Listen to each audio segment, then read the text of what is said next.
everybody. It's been a while since I've hopped on for a video. Miss Daisy's here as well today. I wanted to get on this video to talk about the idea of perfectionism. I will also be returning to more videos very, very soon. I'm almost done with my program, so I can go back to producing more consistent videos. But perfectionism is a theme that I see over and over and over again. And you know, that's common for people that are high stress individuals, that it can be common for people with anxiety. It's really common with my chronic illness and chronic pain clients. And it is something sometimes I think we're not aware of just how much. I call it an unconscious stressor, because a lot of us are aware we might have perfectionist tendencies, but we're not aware of just how much stress that is continuing to kind of build in the volcano, as I say, during the day, because it's not an obvious stressor. So the thing with perfectionism is, you know, it can be hard to see sometimes as well. It's often praised and seen as a good thing. And what I always say is no part of us is ever inherently bad.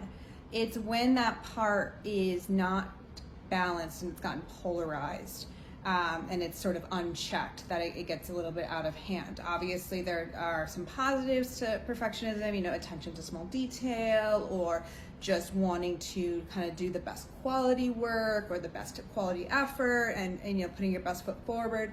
But it's when that is done at compromise to our own mental and physical health. It's also when it's not met to our sometimes very unrealistic standards, and the constant self-talk and the self-criticism and the shame that goes with it is an incredible amount of unconscious. When I say unconscious stress, it's, you know, it's obvious when I say that that's stressful, but it's not. You know, a lot of times when people hear the word stress, they think it's that, you know, they're fretting about a deadline or some big tragic loss has happened in their life, and etc. So the thing with recovery, I always say recovery from perfectionism, recovery from the type A personality, is a recovery process, because it is not one day you recognize this and now all of a sudden you are no longer a perfectionist ever again. You know, it's really these small steps, and the biggest first step in my eyes is compassion. It's compassion and kindness to yourself. You know, a lot of times when I talk to people with these tendencies and I say, well, what would you tell your friend in this situation? You know, it would be like, oh, you know, don't worry about it. You've done your best, stop, you know, etc.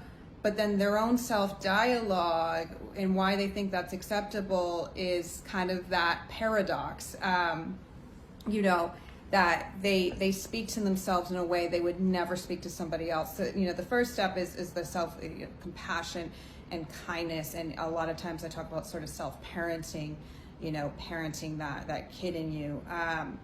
But the other step is also, you know, the big picture step, I think, is also really starting to recognize your body and mind cues when you're doing too much, when you have kind of passed your threshold and you're no longer listening to that kind of wiser self inside, and learning to back off or walk away, you know, and kind of accept what it is in that moment. I know I've been doing that. If you follow this page, you know I'm really into photography, and I have vowed to myself, after, you know, being in recovery from perfectionism for so long, that I don't ever want photography to become something like that. And I have to catch myself when I'm practicing something or when I'm shooting something. You know, my body will make it really clear, like, I have crossed this threshold, and, you know, my mind comes in, will be like, just one more, you gotta just get this one shot. And, you know, really learning to honor those cues where I'll say to myself, enough, you're done. So that is the piece that I think is a ongoing journey, and it's a real connection to yourself, to your body, to your sensations, and then, you know, really watching the thoughts that go with it too, and starting to at least observe them in the beginning, and eventually over time really starting to replace them with healthier, kinder thoughts.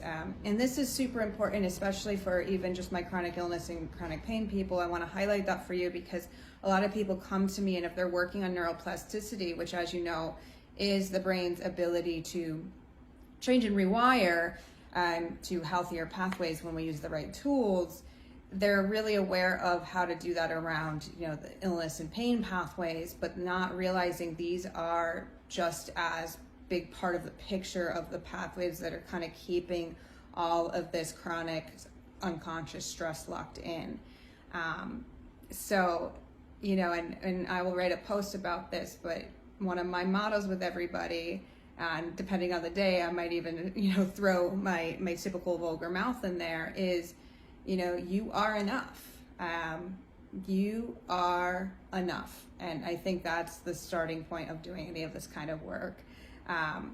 So I hope this helps. Please feel free to drop in the comments what your experience with this is, and let me know. I will see you guys soon.